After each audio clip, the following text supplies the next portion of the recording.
In the early days of Europe, life was tough, and people were just beginning to settle into what we now call civilization.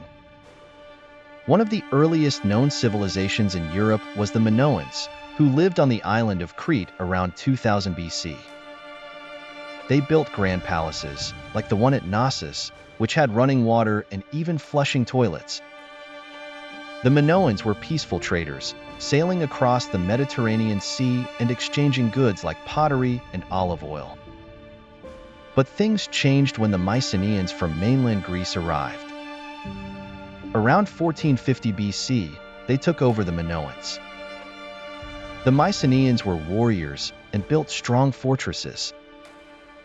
They are the people behind the legendary Trojan War, where, according to the story, they used a giant wooden horse to sneak into the city of Troy.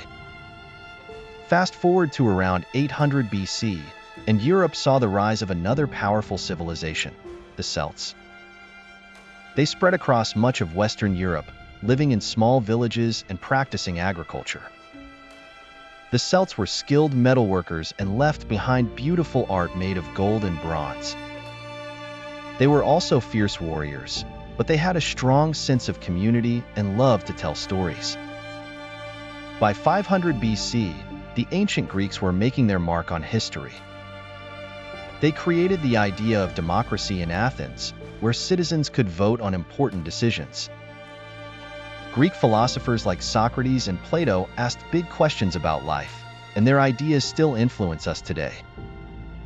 The Greeks also loved sports, and they started the Olympic Games, which were held every 4 years in Olympia.